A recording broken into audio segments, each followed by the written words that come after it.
नमस्ते। आज हामी रोबर्ट कियोसाकीको चर्चित किताब रिच ड्याड पुअर ड्याडमा बताइएका पैसा सम्बन्धी 6वटा महत्त्वपूर्ण नियमहरूको बारेमा चर्चा गर्दैछौँ। यी नियमहरूले धन निर्माण गर्ने सोचलाई नै बदल्न सक्छन्। आउनुहोस् यो यात्रा सुरु गरौँ। यो किताबको कथा नै एकदमै रोचक छ। दुईजना बुवाहरूको कथा। एकातिर थिए पुअर ड्याड, जो एकदमै पढे लेखेका पीएचडी गरेका थिए, तर उनी जीवनभर पैसाको चिन्तामा डुबे र मर्दा ऋण छाडेर गए। अर्कोतिर थिए रिच ड्याड, जसले जम्मा 8 कक्षा पढेका थिए, तर हवाईका सबैभन्दा धनी व्यक्ति बने र आफ्नो परिवार र समाजसेवाका लागि करोडौं डलर छाडेर गए। अब प्रश्न उठ्छ, उनीहरूको आर्थिक जीवनमा यति ठूलो फरक कसरी आयो त? एउटा यति पढे लेखेको, अर्को सामान्य पढेको। आखिर यो भिन्नताको पछाडिको कारण के थियो? कुरो उनीहरूको पढाइ लेखाइको होइन रहेछ। सबैभन्दा ठूलो फरक त उनीहरूको मानसिकता अर्थात् पैसालाई हेर्ने दृष्टिकोणमा थियो। सबै कुराको सुरुवात नै पैसाको बारेमा कसरी सोचिन्छ भन्ने कुराबाट हुन्छ। जस्तै एउटा सानो सोचाइको फरक हेरौँ न। गरिब मानसिकताले भन्छ, म यो किन्न सक्दिनँ। यो वाक्यले दिमागलाई सोच्नबाटै रोकिदिन्छ। तर धनी मानसिकताले त्यही कुरालाई प्रश्नमा बदल्छ, म यो कसरी किन्न सक्छु? यो प्रश्नले चाहिँ दिमागलाई समाधान खोज्न लगाउँछ। उनीहरूको विश्वासमा त झन् आकाश जमिनको फरक थियो। पुअर ड्याडको मान्यता थियो पैसाको मोह नै सबै खराबीको जड हो। त्यसैले उनी घरमा खास गरी खाना खाने बेला पैसाको कुरा गर्नै चाहँदैनथे। तर रिच ड्याडको धारणा ठिक उल्टो थियो।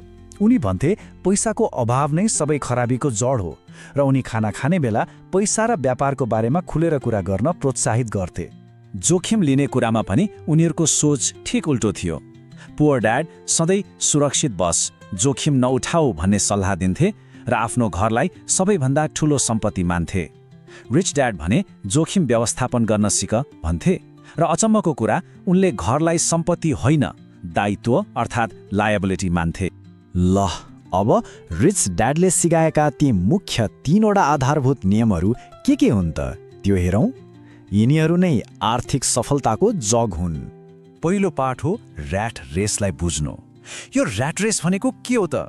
सोच्नुस् त, यो एउटा यस्तो चक्र हो जहाँ मानिसहरू तलबको लागि काम गर्छन्, त्यो पैसाले घर खर्च र ऋणको किस्ता तिर्छन् र फेरि अर्को महिनाको तलब कुर्न थाल्छन्। जागिर छुट्ला कि भन्ने डरले उनीहरू यही चक्रमा फसै हुन्छ। त्यसो भए यो चक्रबाट निस्किने कसरी त? यसबाट बाहिर निस्कने एउटै मात्र उपाय छ, वित्तीय साक्षरता, अर्थात् पैसाले कसरी काम गर्छ भनेर बुझ्नु।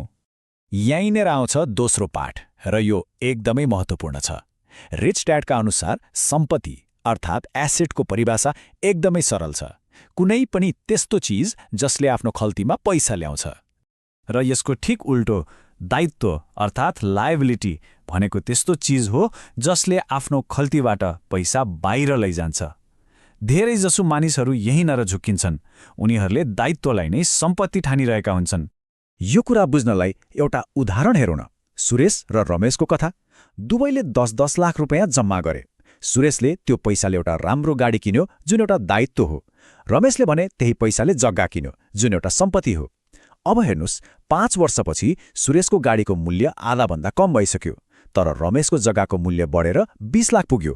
अनि 15 वर्षपछि सुरेशको गाडी कबाडी भयो, तर रमेश त्यही जग्गाको कारण करोडपति बने। सम्पत्ति र दायित्वको फरक यही हो। तेस्रो पाठ सुन्दा त सामान्य लाग्न सक्छ। आफ्नो काममा ध्यान दिनुहोस्। तर यसको मतलब 9 to 5 को जागिर मात्र होइन। यसको गहिरो अर्थ हो आफ्नो सम्पत्ति बनाउने र बढाउने काममा ध्यान केन्द्रित गर्नुहोस्। आफ्नो एसेट कलमलाई बलियो बनाउनुहोस्। त्यसो भए वास्तविक सम्पत्ति भनेको के हुन सक्छ त? जस्तै आफू सधैँ उपस्थित हुनु नपर्ने खालको व्यवसाय, स्टक र सेयरहरू, सरकारी बन्ड, म्युचुअल फन्ड वा भाडा आउने घरजग्गा। छोटकरीमा कुनै पनि त्यस्तो चिज जसले आफै आम्दानी सृजना गर्छ र जसको मूल्य पनि बढ्दै जान्छ। यहाँ एउटा एकदमै ठूलो फरक छ खर्च गर्ने बानीमा। धनी मानिसहरू विलासिताका सामानहरू जस्तै महँगो गाडी वा घडी सबैभन्दा अन्तिममा किन्छन्, त्यो पनि आफ्नो सम्पत्तिले कमाएको पैसाबाट। तर गरिब र मध्यम वर्गले भने तलब आउने बित्तिकै पहिले विलासिताका सामान किन्ने प्रवृत्ति राख्छन्। ल, अब जग त बस्यो। अब धनलाई अझै बढाउने अलि एडभान्स नियमहरूतिर लागौँ। यी हुन् पाठ 4, 5 र 6, जसले पैसाको प्रणालीलाई नै बुझ्न सिकाउँछ। चौथो पाठ करसँग सम्बन्धित छ। यसमा के भनिएको छ भने धनी मानिसहरूले कानुनी रूपमै कर बचाउनका लागि निगम वा कम्पनीहरूको प्रयोग गर्छन्। फरक के हो भने सामान्य व्यक्तिले पहिले कमाउँछ, सरकारलाई कर तिर्छ अनि बचेको पैसाले खर्च गर्छ। तर कम्पनीले पहिले कमाउँछ, खर्च गर्छ अनि बाँकी रहेको नाफामा मात्र कर तिर्छ। यो सानो ज्ञानले ठूलो फरक पार्छ। पाँचौं पाठ त झनै रोचक छ। धनीहरू पैसा आविष्कार गर्छन्। यसको मतलब पैसा छाप्ने होइन, बरु त्यस्ता अवसरहरू सिर्जना गर्ने वा पहिचान गर्ने हो जुन अरूले देख्दैनन्। जस्तै कुनै कम्पनी पब्लिकमा जानुअघि आइपिओ आउनु अघि एकदमै सस्तोमा त्यसको सेयर किन्ने, र जब त्यो कम्पनी स्टक मार्केटमा आउँछ सेयरको मूल्य कैयौं गुणा बढ्छ। यस्तोमा सानो लगानीले पनि ठूलो सम्पत्ति बनाउन सक्छ। र छैटौं पाठ हो सिक्नको लागि काम गर्नुहोस्, पैसाको लागि मात्र होइन। यसलाई बुझ्न म्याकडोनल्ड्सको उदाहरण सबैभन्दा राम्रो छ। संसारमा म्याकडोनल्ड्सभन्दा मिठो ह्याम्बर्गर बनाउने त हजारौं होलान्, तर म्याकडोनल्ड्ससँग ह्याम्बर्गर बनाउने, बेच्ने र ग्राहकसम्म पुर्याउने सबैभन्दा उत्कृष्ट व्यापार प्रणाली छ। त्यसैले आफ्नो काममा मात्रै अब्बल भएर हुँदैन, बिक्री, मार्केटिङ र समग्र प्रणालीको ज्ञान हुनु अझ महत्त्वपूर्ण छ। अब यी सबै पाठहरूको सार के हो त? अन्तिम लक्ष्य के हो? अन्तिम लक्ष्य हो आफ्नो आम्दानीको स्रोतलाई नै परिवर्तन गर्नु। अब हेर्नुस्, आम्दानी 3 किसिमका हुन्छन्। पहिलो, अर्न्ड इन्कम, जुन जागिर वा परिश्रमबाट आउँछ। यसमा सबैभन्दा धेरै कर लाग्छ। दोस्रो, प्यासिभ इन्कम, जुन भाडा आउने घर जस्ता सम्पत्तिबाट आउँछ। र तेस्रो, पोर्टफोलियो इन्कम, जुन शेयर बजार जस्ता कागजी सम्पत्तिबाट आउँछ। यी पछिल्ला दुईमा सबैभन्दा कम कर लाग्छ। यो चार्टमा हेर्नुस् त, ऱ्याट रेसमा फँसेका वा मध्यमवर्गीय मानिसहरूको आम्दानीको 95% हिस्सा जागिरबाट आउँछ, अर्थात् अर्न्ड इन्कम। र समस्या के हो भने यसैमा सबैभन्दा धेरै कर लाग्छ। तर रिच ड्याडको लक्ष्य ठिक उल्टो हुन्छ।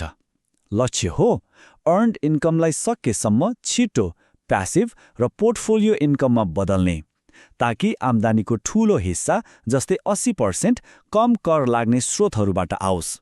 र अन्त्यमा एउटा प्रश्न जसले हामी सबैलाई सोच्न बाध्य बनाउँछ, हाम्रो पैसाले कुन प्रकारको आम्दानी सिर्जना गर्न काम गरिरहेको छ? कि त्यो बढी कर तिर्ने अर्न्ड इन्कम हो वा धन बढाउने प्यासिभ र पोर्टफोलियो इन्कम? यो प्रश्नको जवाफले नै हाम्रो आर्थिक भविष्य निर्धारण गर्छ।